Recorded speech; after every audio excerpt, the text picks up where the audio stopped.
What's up, everybody? Welcome back to the Not Influence Show, a Cricket Hat production. I'm Donnie, and we're recording here at Alpine Ford on Highway 50 in Pueblo, Colorado. If you're in the market for a new or pre-owned vehicle, come see one of our sales professionals today, and they'll get you taken care of.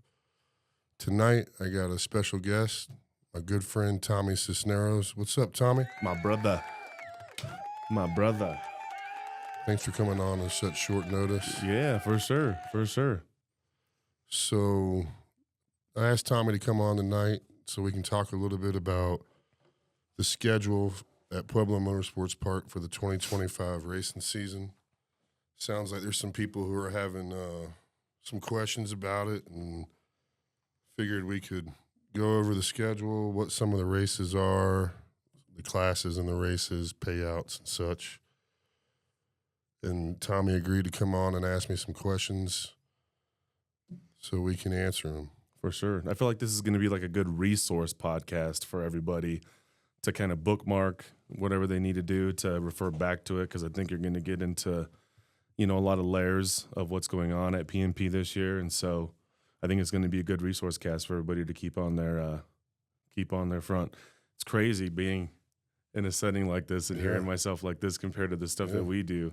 Feels so professional. I should have wore my bank work. I should have worn the bank work, but no, it's all good. This is awesome, man. Thanks for having me on. It's going to be a good time. So before we kind of get into the meat and potatoes of the schedule and stuff like that, what really goes into planning the schedule for the whole season? Because we're not the only racetrack around. Right. So, at Pueblo Motorsports Park, we have a couple different styles of racing. Of course, there's drag racing that I'm heavily involved in. And then we also have a 2.2-mile road course that, runs a pretty big road course schedule. There's a lot of clubs that race there, NASA Rocky Mountain being the premier one, and then SCCA, Rocky Mountain Vintage Racing, BMW, MRA, Legion of Moto, which is a motorcycle track day group. So typically, a lot of the dates from the road course are weekends that carry over to the next year and are pretty much the same weekends. Same thing with the drag racing schedule. If somebody's rented the track the year before, we try to give them first right of refusal, if you will, on booking a date again in the next season. Running two formats, two styles of racing that share the same surface make it pretty difficult to schedule just within our own facility. But, when you're trying to avoid dates of races at other facilities, it even gets a little more complicated. That's gotten a little easier with Bandimere closing. Unfortunately, it's not anything that I'm happy about, them being closed, but them not being open currently makes it a little easier to maneuver around the road course schedule when we're planning drag racing events. Does it, I know it's probably easier because Bandimere is closed, but is it also a little bit more challenging because maybe a lot of people want to get more races in during the season? Oh, yeah. Unfortunately, a lot of people hit us up after the schedule was pretty much already locked in. And, there's really no room on the schedule for even any, makeup days, let alone adding anything else. I mean, if somebody wanted to rent the track for a private event, or if they felt they could do a full-on event during a weekday, hit me up. But, it's not a inexpensive deal either to rent the track even for a private rental, because if it's drag racing, and you want the timing system set up and you want the lanes prepped, you need EMTs there. There's insurance that needs to cover the facility as well as the racers racing there that day. So there's a lot that goes into it. And who would they reach out to if they wanted to be serious about possibly renting the track for a private rental, for an event? For drag racing? Mm-hmm. They can either hit myself up, which is primarily I'm the one that, schedules the drag racing events, or they could hit up John Brandow and he would get with me and figure out what all that looks like as far as dates, how we can accommodate somebody and make sure that it's not conflicting with the road course. And this is a definitely bookmark moment, in my opinion, because I get asked this religiously. But where could this schedule be found for the whole season? So currently, your best place to find the schedule, the entire schedule, and then see updates is going to be on the track's Facebook page, which is Pueblo Motorsports Park. There is another Facebook page out there that is just like I don't even know. I think it's managed by the city. That's got the track's name, but it's for like the entire facility. That doesn't have a lot of updates. It just updates when people tag that page, basically. But just Pueblo Motorsports Park. It's got this logo and a drag racing tree as the profile picture, and it's got the 50th year anniversary logo as the cover photo. If somebody's not on Facebook, there's also a website that's still in progress of being built. It's lacking a lot of things, but that's racepmp.com. Unfortunately, I think there's I don't have anything to do with the website. There's a struggle, I think, with getting it updated, to be honest. So if you're looking at the website and looking at the schedule and then anything gets changed or gets canceled, there may not be an update there for you to see that. But on the Facebook page, we update, hey, this is canceled because of weather or whatever, and do the best we can to let everybody know that something's not happening. You know what I mean? So pay attention to Facebook. If you don't have Facebook, there's probably other issues going on. There could be. But, for people who don't have Facebook, I think you can still see certain things because one of our EMTs, Chelsea, doesn't have Facebook, but she's able to just find it through Googling and see the schedule and some of the posts that happen because it's a business page. Cool. So what's happened so far? I know this is the 50th year, Pueblo Motorsports Park, big year for the track this year. What kind of races have happened so far? So other than road course stuff, which most recently was NASA Rocky Mountain had their first race, and RMVR was there as well, but earlier in the season, like late April. But as far as drag racing goes, we had our first test and tune back on April 12th, which was also a chassis seminar day. We had 138 cars out there for time only, basically. It was a great day. Everything ran real smooth. And then we had PFI Speed Fest May 3rd. That was an awesome event. Just such a great vibe. Brent and Jamie put on a great race.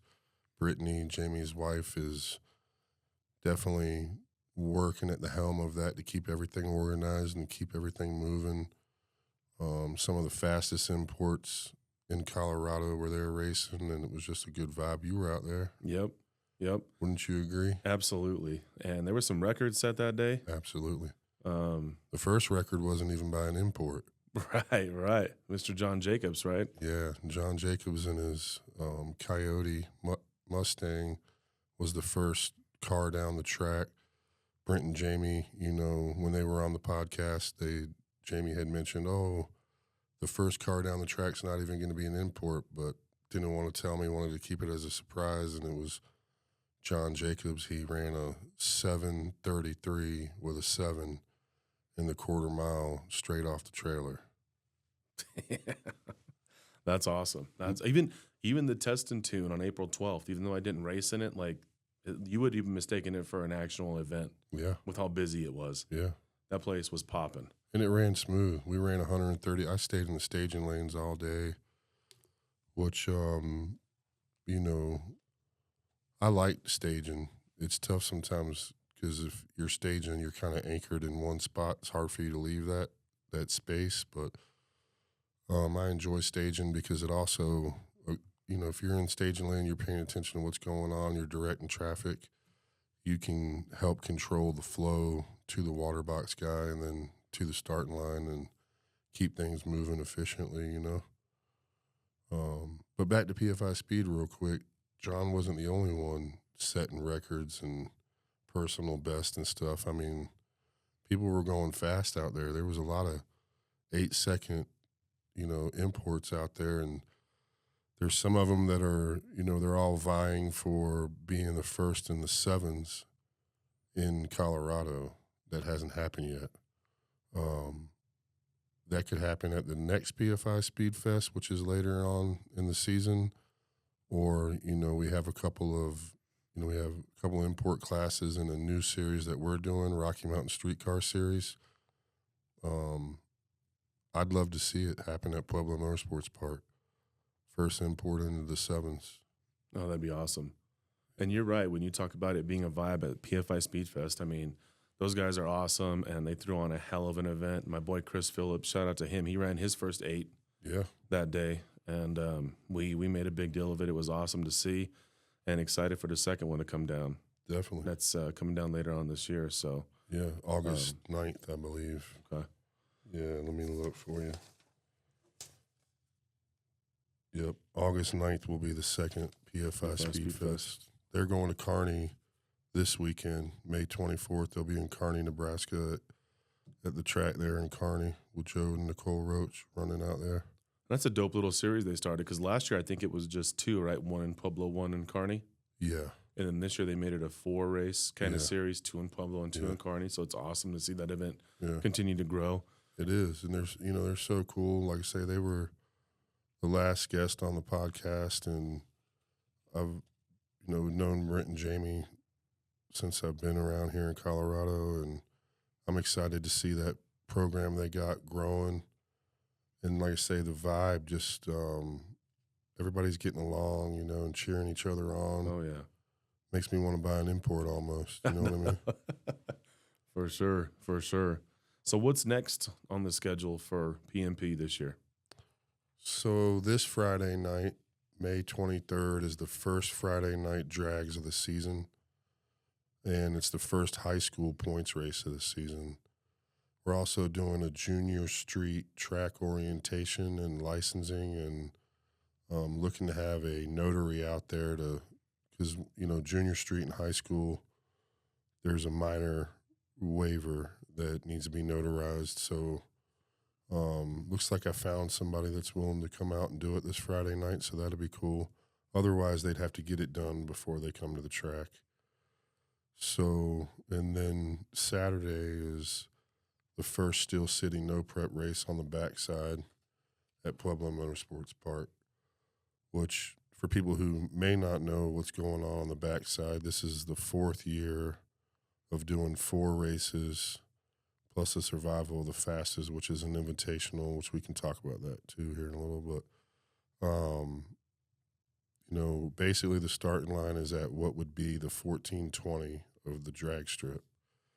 And then we race 8th mile, so 660 feet from that is the finish line.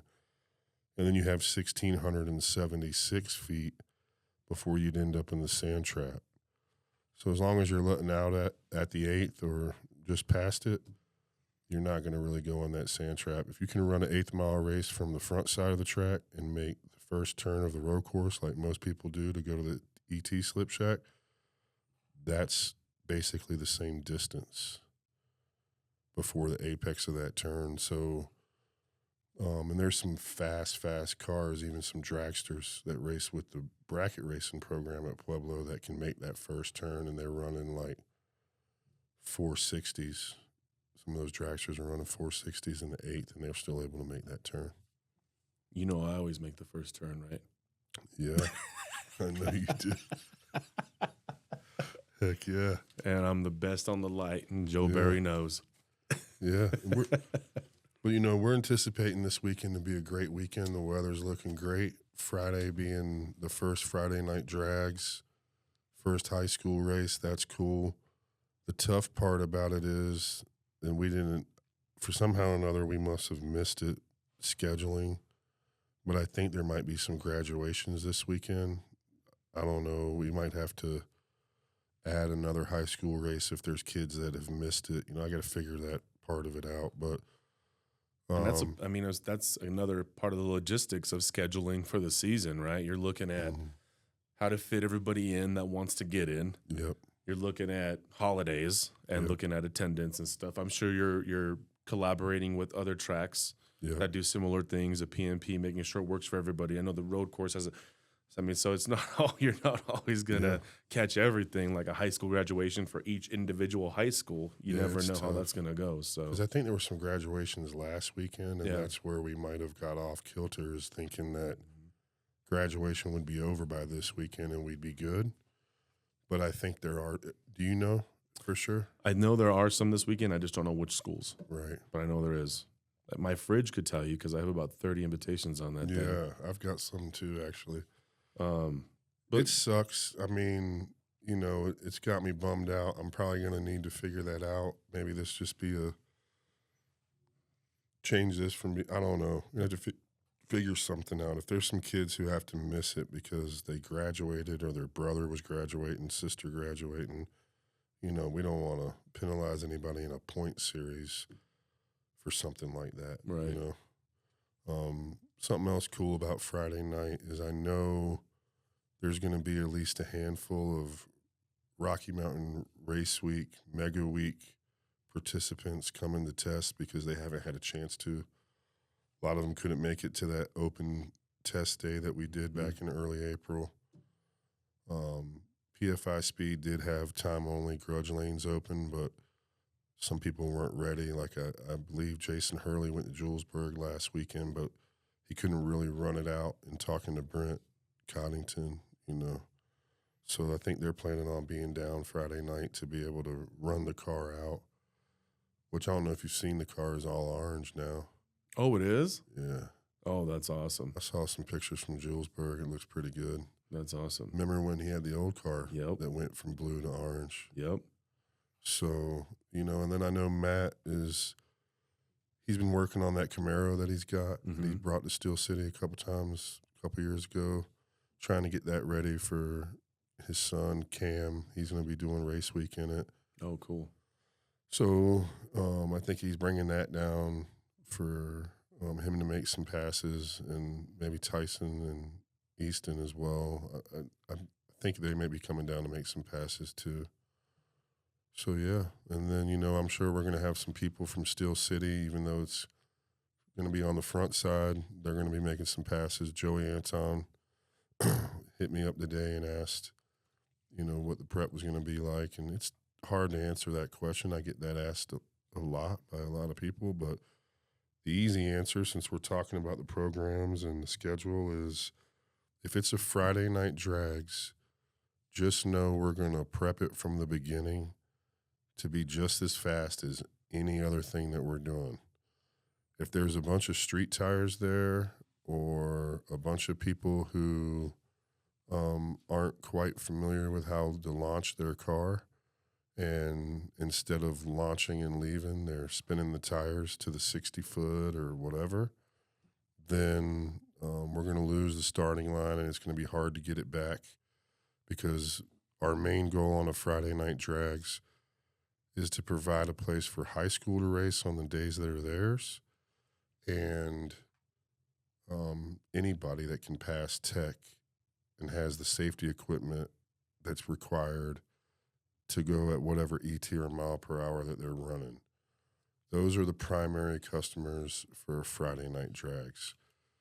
Sometimes, unfortunately, you have even some big trucks out there with some tires that, you want them to stay out of the groove, but, if you're looking to set the world on fire and go as fast as you can, you're rolling the dice on a Friday night. The best bet is to be there right when we start sending cars at 6 o'clock, before the street tires start tearing it up, or to come and race in something like the Rocky Mountain Streetcar Series that's new to this year, where we're going to be prepped to go fast. Or if you're a bracket racer, come race at a bracket race, the ET points race. catch a lot of flack that we're not doing time only during those ET points races, but just so everybody can understand the thought process behind that. These are people who are very competitive in what they do, points racers. With Bandamer being closed, we have a lot more cars of all calibers when it comes to points racing. You have sportsmen that, is 1160 and slower. You got Pro ET, which are running like 9s and slower.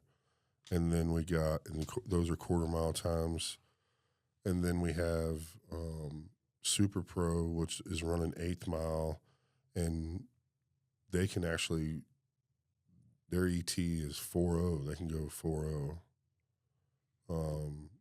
So we thought it was 450. I think that's changed since then. Somebody showed me at the track this past weekend that the NHRA rule is showing they can run 4.0s in the 8th mile. So, and they're collecting, they're earning points. There's payouts involved. There's a couple clubs that race with them, like Nitro Knockouts. This first one was Junior Dragsters raced with them.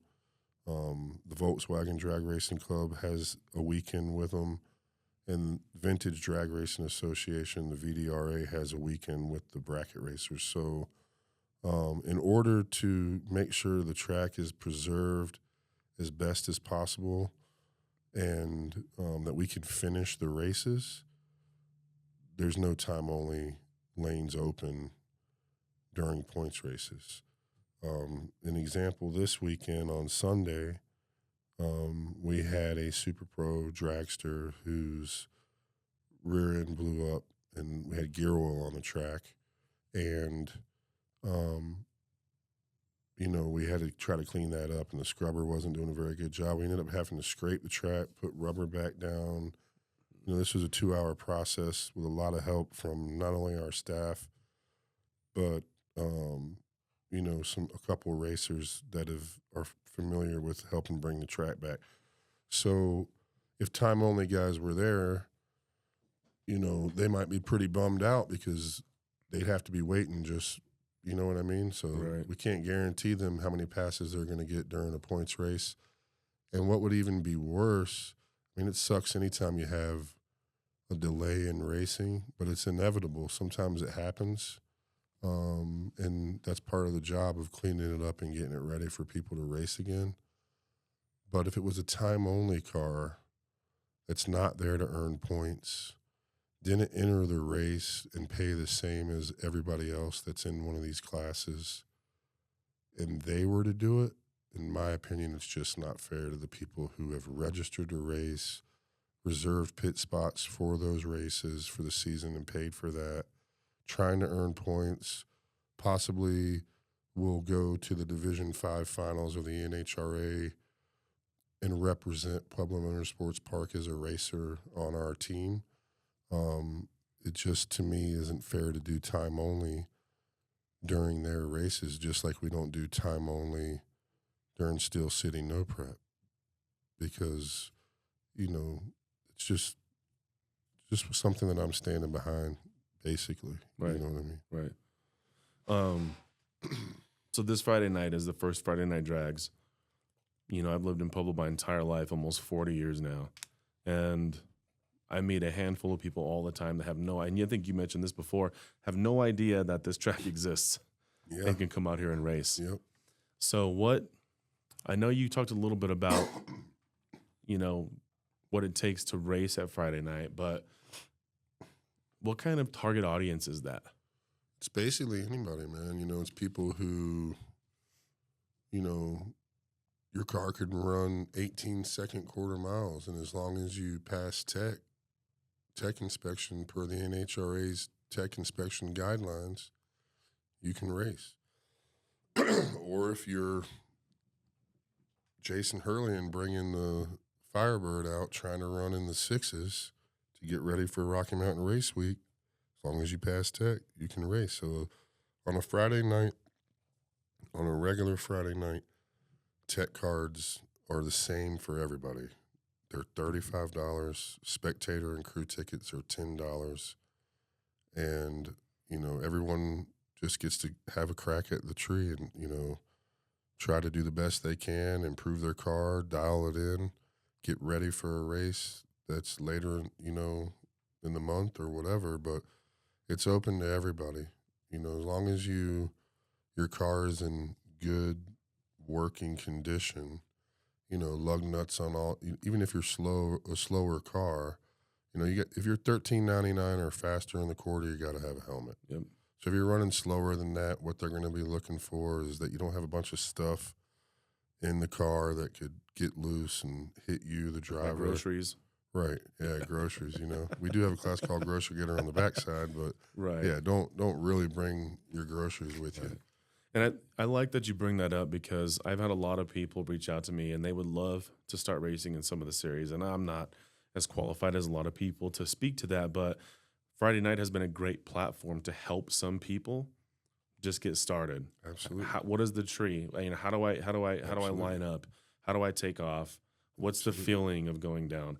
And some of those people now are in our class in grocery getter. I'm not saying it's because of me, but I did help them at the track. And I think that it's a great kind of first step and a great platform to cut your teeth if there's something you want to do at some point. For sure. And I love the vibe on Friday nights too. I know every once in a while we have a DJ out there and we're getting down out there. So it's a good time for sure. It's a great way to spend your Friday night for sure. Absolutely. And I mean, one thing that is cool about Friday nights is you really can't beat the sunset in the west. Nope. And the colors at night, as we're starting to get the sunset, it's just beautiful to see cars cool, going down 70 the track. degrees. Yeah, it's a really, really, really good time. So I highly encourage everybody to make it out there. And if you're ever worried or scared, the track staff is amazing. You can grab a racer there that maybe is a little seasoned, and they'll help you because everybody that is seasoned has started at some point 100%, and didn't know what they were doing. 100%. So I have a special place in my heart for Friday night drags, even though it's, run what you brung, kind of, the concerns that some seasoned racers may have with the starting line and the prep, but it's a dope vibe. And people can find Friday nights. So when they go on to the Facebook page, they'll see it. It's a featured post pinned at the top. If you look for it, you'll find it up at, when you get on the Pueblo Motorsports Park Facebook page, and it's color coordinated. All the Friday nights and like time only type things that are highlighted in an orange color. There's not as many as there once was, and I've caught some feedback on that, and the only thing I can say as an answer to that, hey, how come it doesn't look like there's as many Friday nights as there once was? I don't really have the greatest answer for that other than some of the road courses, have now rented that day. And I get it. I mean, they're there trying to have their own event that weekend just like we are. And,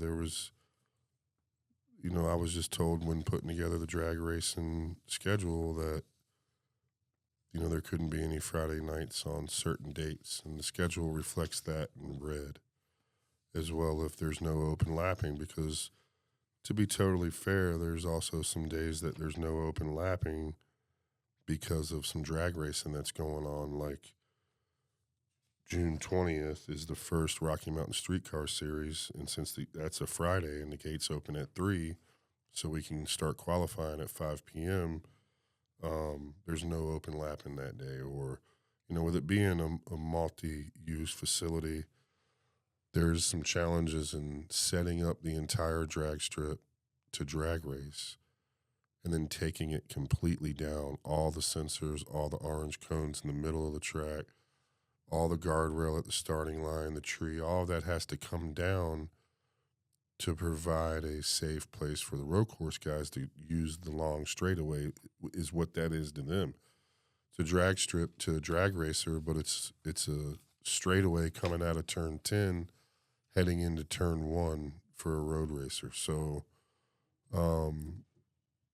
I'm pretty happy with this year's schedule overall.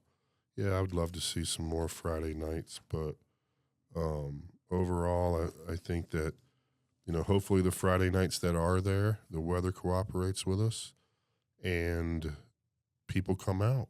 Right. The schedule's been out since December of 2024.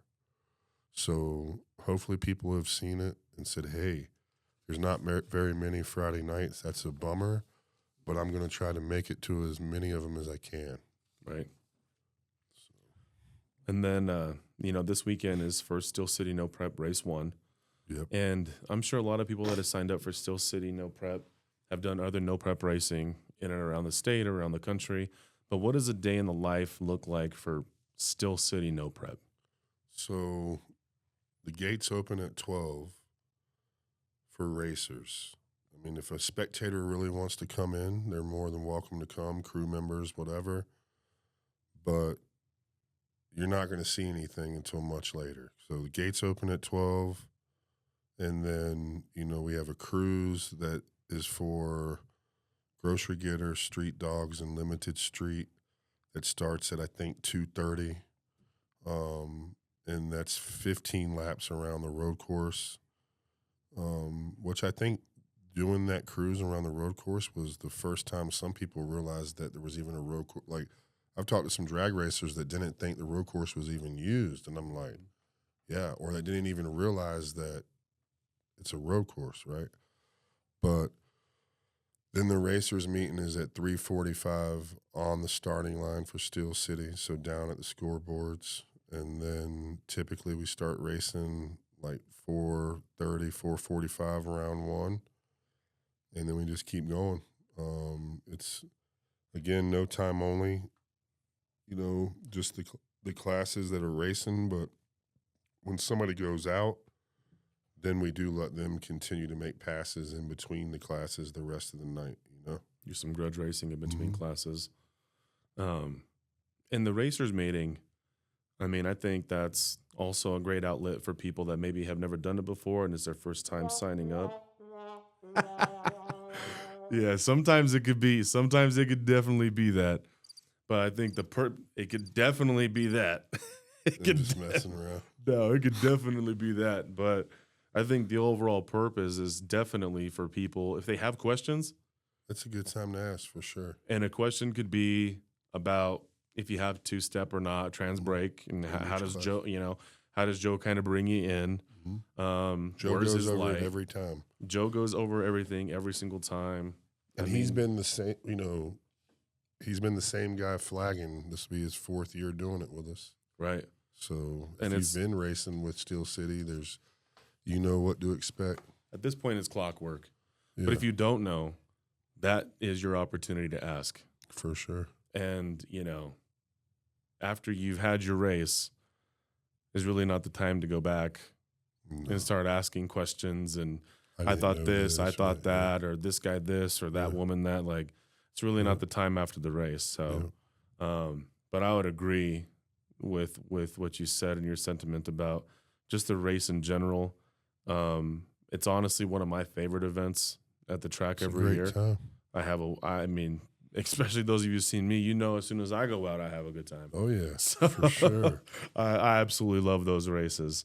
And I thank you, Joe, and Matt, and so many others that help continue to evolve this race and make it bigger and better every single year. Yeah.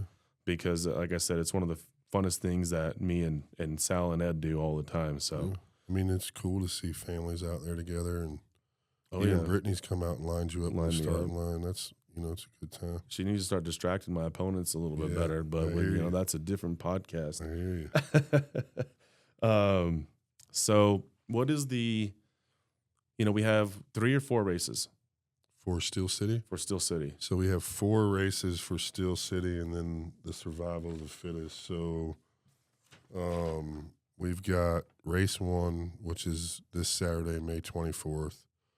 Race 2, which is June 21st.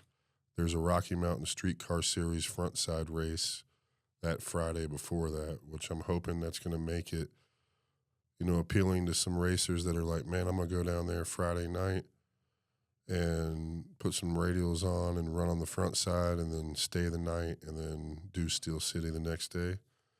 And then third race is July 26th, and then the fourth race is August 23rd.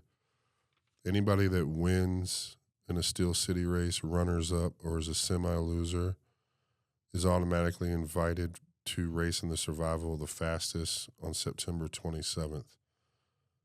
That's like an invitational race. You've had to race at a Steel City. And, first dibs are winners, runners up, semi-losers. If somebody's won a class more than once, obviously that, because we're trying to get 16 cars in each class, the payouts are bigger.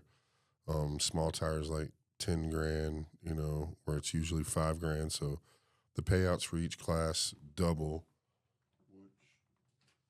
which I dropped my deal here, but on a regular race, Grocery Getter pays out $750 at the 16 cars. I ain't never seen that. Street Dogs pays $1,000.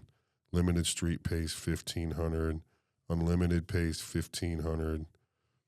Which that's a whole another story about car count. And then Small Tire pays $5,000. Those numbers double for that survival race. But again, like if somebody's won, say, 2 small tire races, they won, or they won one and they runnered up another one, then that opens up a lottery spot where we're gonna invite somebody who has raced in Steel City, starting with people who have raced in all of them, working our way down and finding the right people to get to that 16 cars per class. And I think you guys did a hell of a job filling the classes in the first Survival of the Fastest last year. That was a great night. And oh man, that was an awesome night. It sucks it ended with some drama, and hopefully that doesn't happen this year. Small Tire had a little drama there at the end, but in the end, I feel like the call was correct. So we move on from that this year, and everybody get back to racing. And not knowing a bunch, I think drama is inevitable in this. It happened in this sport for sure. It happened. No matter what it is. So, well, cool. What about Rocky Mountain Streetcar Series? How did that all come about? Because that's new this year, right? This is inaugural year for that. Yeah. So Rocky Mountain Streetcar Series came about from a lot of different things. So, the last few years, my primary focus had been on Steel City on the backside, no prep. Because it's a no prep surface, there's certain cars that end up getting ruled out, if you will, or there's not enough of them to make a class. Take like a front wheel drive car. It's not that we wanted to exclude them from Steel City no prep, but we need like 16 of them that are going to show up all the time, and we need some sponsorship to help with their payouts. We need a good, solid set of rules that those 16 plus are going to show up and continue to support the program. Plus, there's, being down there, the cleanup's a little more tricky, where the front side of the track is 330 feet of concrete before you get to asphalt.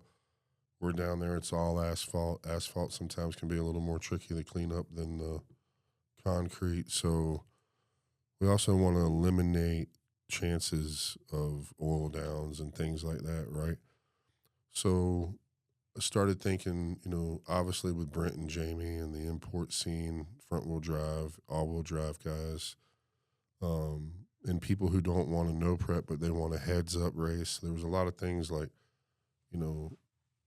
working for the track, I have to look at racers. I look at all racers as my friends. As long as they treat me good and treat the track good, I look at them as a friend, right? So I got friends that had nowhere really to race, especially with Bandimere shutting down. And then, they don't do no prep. So said, okay, we need to figure out a good program for the front side that accommodates a lot of people, right? And so the NHRA Division 5, Nick Duty, had, shared with us at a manager's meeting last year about introducing some index racing to go to the division finals with the bracket racers. And that was 580, all 8th mile, 580, 650, and 750 eighth mile indexes. Then this year, because nationally there's a big push for a 530 index, so the NHRA added that one. So now you got 530 in the mix too. So we wanted to support the NHRA as a track and support those racers who would be interested in racing in that, which some of them are going to be bracket racers that race in Sportsman or Pro or whatever, right? So all the wheels started turning in my head that this series could be something that's going to bring a lot of people together. Imports, all-wheel drive, index racers, bracket racers that are interested in index racing, especially with the support from the NHRA right now for index racing that's being held. The finals would be held with the bracket racers at their finals, you know what I mean? And then fast cars that are really fast on the front side that just don't want to no prep, So you got unlimited and small tire. We got an all-wheel drive unlimited class. We got an all-wheel drive daily class. We've got some quarter-mile indexes as well, which are, 950, 1050, and 1150. The all-wheel drive daily is going to run on the quarter. All-wheel drive and outlaw import are also quarter-mile classes. So, and then, it's a little bit of a different format than maybe some people are used to, but we feel like it makes it fun, right? So everyone will get 2 test hits that will be used to qualify, to split. We're not going to have any class any more than 32 cars in it. If 50 cars show up to qualify, the fastest 32 are going to be who then get split into 2 to race for the payouts. There's a slower class. 16 of them will go into that class. 16 of the fast ones will go into the faster class where, for example, for small tire, it's a $200 buy-in plus the $60 tech card to the track. And the fast 16, the winner will get $4,500. The runner-up gets $1,000. And the slow 16, winner gets $1,000. There is no runner-up payout. And then it's all based on car count. That would be for a full 32 cars. Payout kind of splits, when you have 17 to 31, it's a little different. And then need at least 8 cars in each class.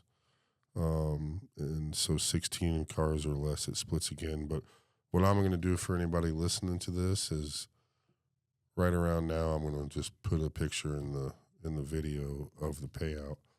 And in the descriptions of the video, I'll have links to where they can find the Rocky Mountain Streetcar Series group page that's attached to the Pueblo Motorsports Park page, where they can find rules for each class and what the buy-in is and what the payout is, and then what the schedule is, because, those races are June 20th, July 19th, August 22nd, and October 11th. July 19th and October 11th are Saturday races. June 20th and August 22nd are Friday night races where the gates will open at 3 and qualifying will start at 5. Anybody that's listening about the schedule as a whole, on those 2 Friday nights that we're running the Rocky Mountain Streetcar Series, there will not be any time only.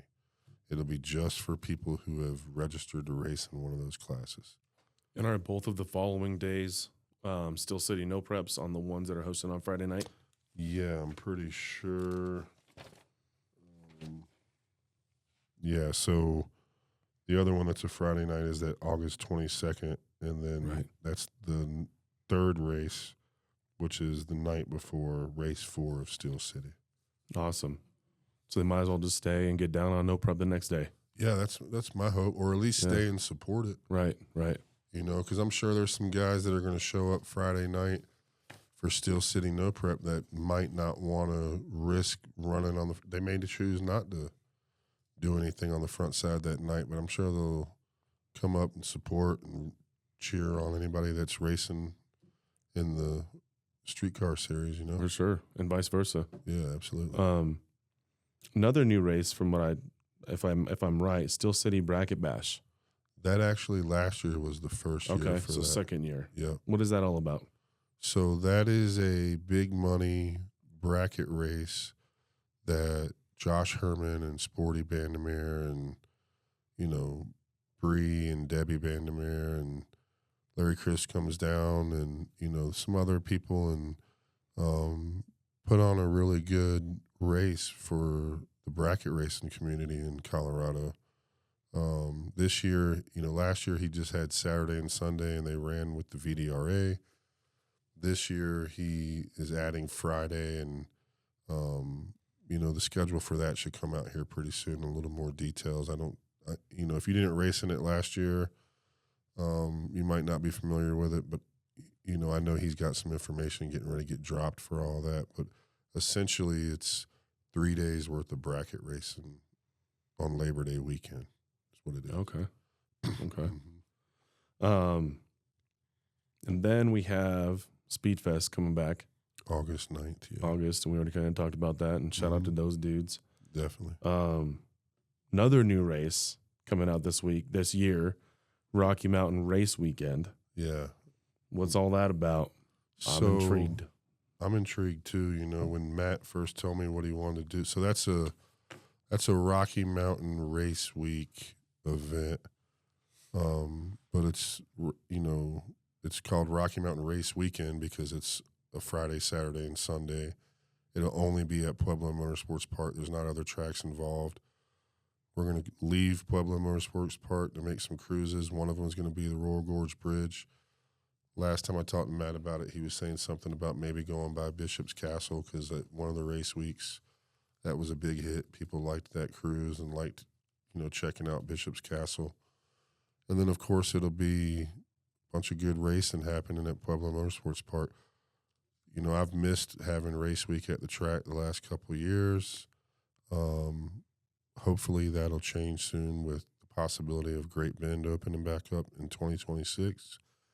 And, you know, as far as I understand, things are looking positive about Bandemere, you know, the Bandemere Motorsports Group opening up a track in Hudson, Colorado. So that would probably put Pueblo Motorsports Park and Kearney, and then, you know, Bandemere and Great Bend back in the mix for a Rocky Mountain Race Week. You had to reserve that place on Thomas Street in Great Bend again. Yeah.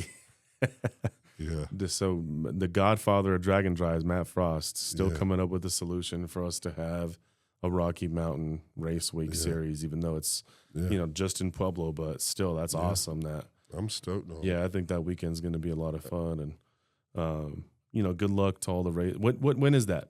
That's you know, the weather's going to be great. Oh, it's going to be beautiful. I think it's September, I believe. I don't want to tell you wrong. So yeah, that's September 5th, 6th, and 7th. And, you know, that's a great time of year for Pueblo. Oh, yeah. You know what I mean? Oh, yeah. You know, yeah, I'm stoked. You know, Matt does a lot for Pueblo Motorsports Park. He does a lot for drag racing in Colorado. He does a lot for me, honestly. I mean, my truck is at his house right now while the transmission is out, you know, trying to get figured out what's going on with that. So it's just taking up space in one of his bays at his shop at his house. So I appreciate everything that he does for me and for the track. And it's cool to see him trying to figure out a way to include something local with his brand, you know, because he's really, you know, Rocky Mountain Race Week has grown into something that is just amazing to see. You know what I mean? Him and June and everybody that's involved and supports them and helps them have worked their asses off to make it what it is. And I'm bummed that it's not looking, you know, it's definitely not looking like I'll be doing Mega Week. I would love to, you know, 10 years he's been doing this, you know, and he started out with just Rocky Mountain Race Week. And then, you know, during the pandemic, he took over another Drag and Drive event that canceled their dates, and he made it happen for that group of racers, and it eventually transitioned into Rocky Mountain Race Week. And then he's always just called it Race Week, but they've taken on the names 1.0 and 2.0. And, now they're combining for this mega week, which is a big undertaking, man. And I think it's going to be awesome to see that many cars going in and out of tracks and just trying to better themselves the whole way and keep from breaking, And that's 10 days, I believe that starts. Yeah. It's Mega Week starts in 10 days. Yeah, so we'll do this weekend at, Pueblo, and then those guys will probably be heading to Oklahoma. I would assume Wednesday or Thursday, people are going to need to be getting out of town. And depending on where they're coming from, I mean, there's people coming from Canada. All over the world. Yeah, Australia, you know what I mean? And where can people find more details about Rocky Mountain Race Weekend or just Rocky Mountain Race Week in general? So currently, there is a website for Rocky Mountain Race Week, and there is a Facebook page, Rocky Mountain Race Week, so they can find out some information there. They can reach out to me or anybody who, has been a part of Race Week or raced in it. It's a good community of people.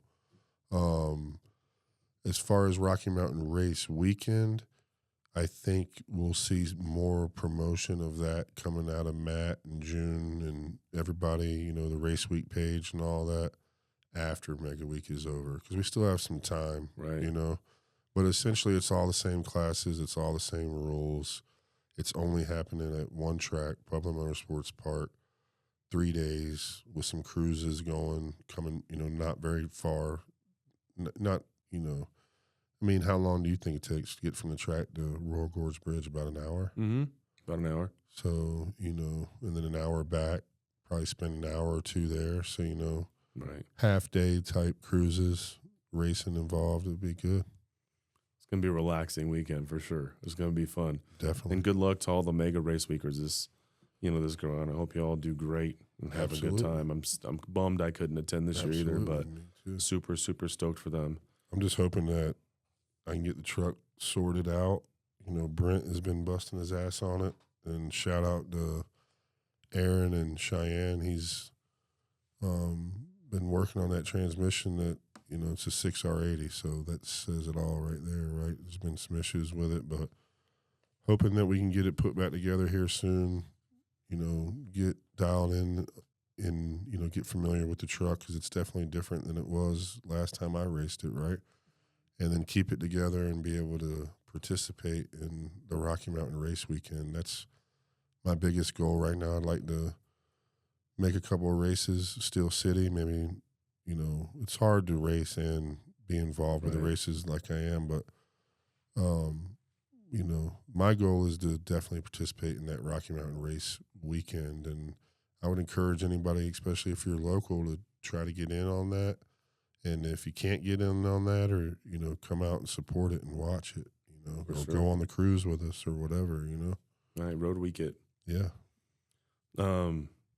Before we kind of finish off, do you kind of want to do a summary of all the dates for the year for all the races, or do you feel like there's a need for that? Do you think everybody kind of got what they needed from each topic before we go into the last one? When you go online and you look at the schedule, the first thing you're going to see at the top is some highlighted spaces where everything in light blue is road course.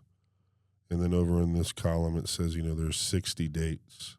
So just being transparent of what's happening, right? And then the orange row is Friday Night Drags, High School Point Series, Junior Street Point Series, time only, lanes open. So that would include like the time only we did on April 12th. That includes the Halloween drags, because they're open to anybody. They're time only, right? And the reason why Junior Street and High School is lumped in that orange row is because they run on Friday nights. So then you have a darker blue column, which is, showing a row that's ET points and junior dragsters, showing those dates, as well as ET Wally races.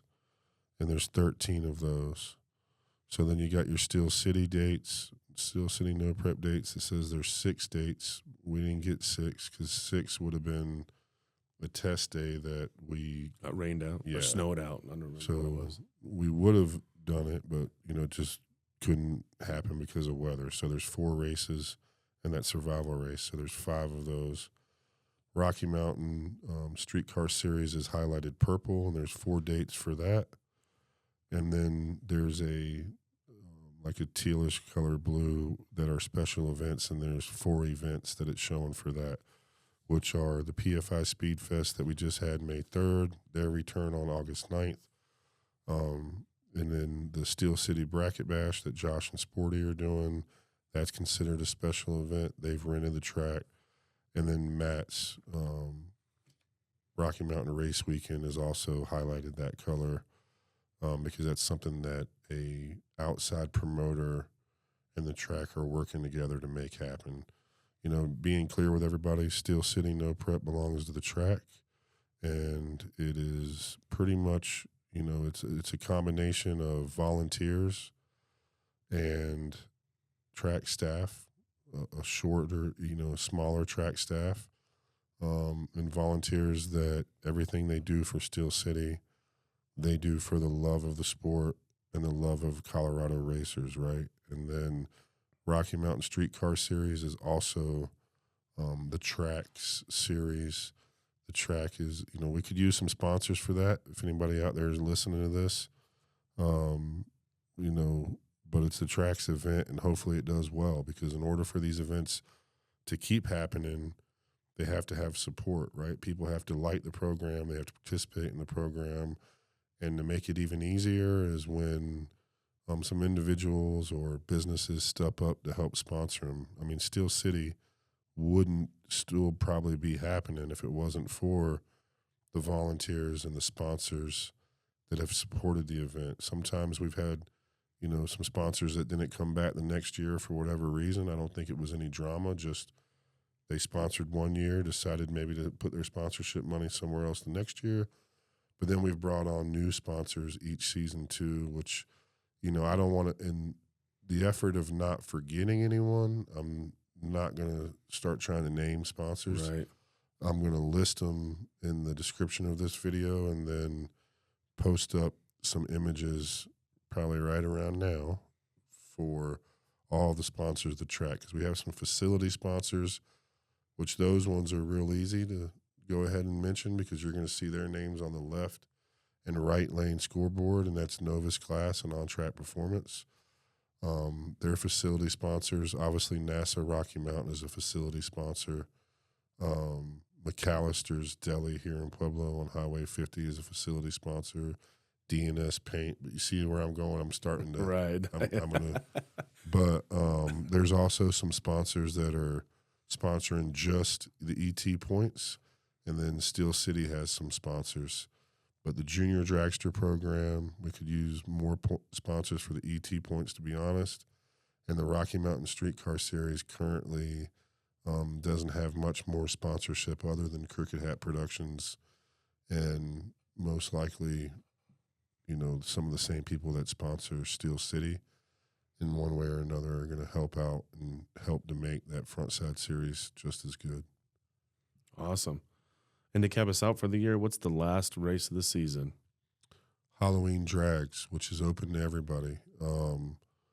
This year, the last couple of years, to be honest, Halloween Drags has probably lost a little bit of what the history of it was at Pueblo Motorsports Park.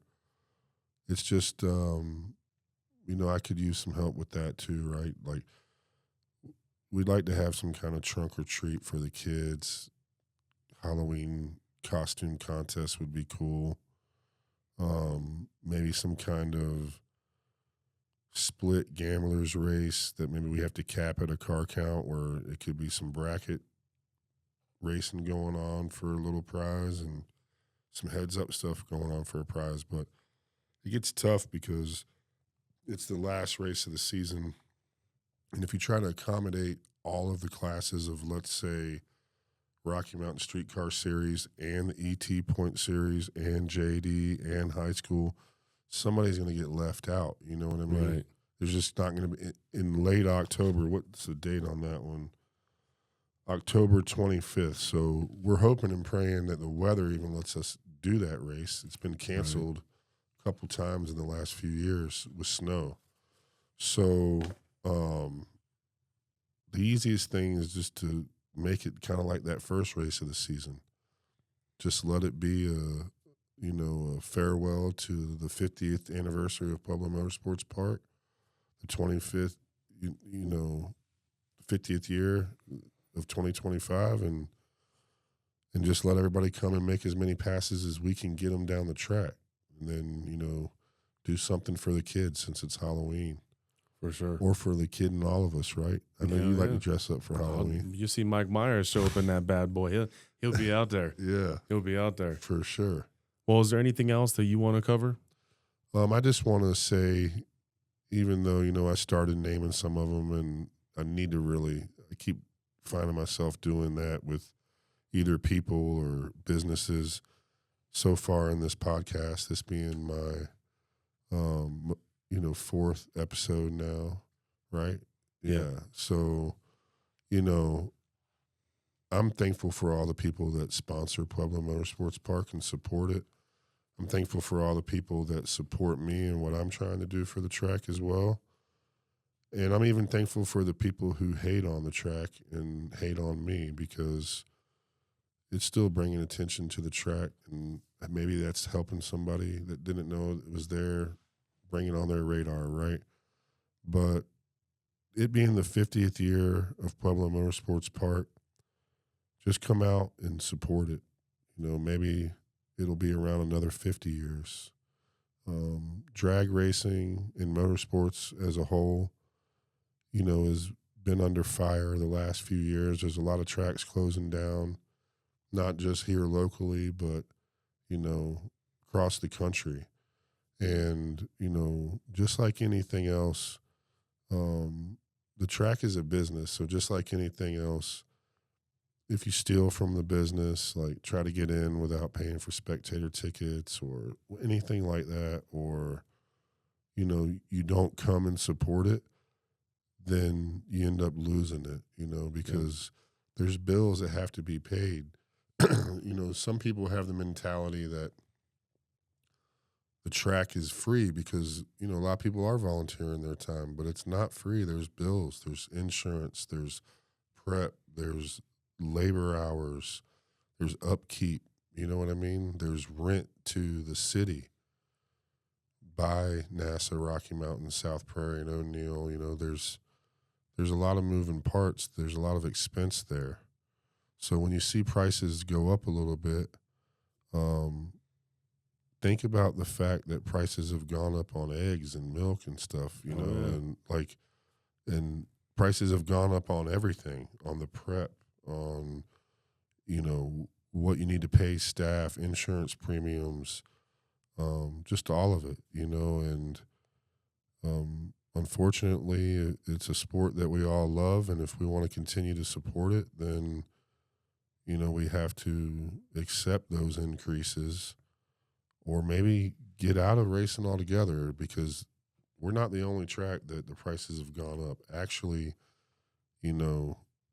some of our tech card prices that were increased this year, we're behind a couple of years of those increases compared to other tracks within our own division for Friday night drags, or, we're still holding at $35 for a tech card and $10 for a spectator ticket on a Friday night, because we're still trying to accommodate those racers that are just wanting to get into it.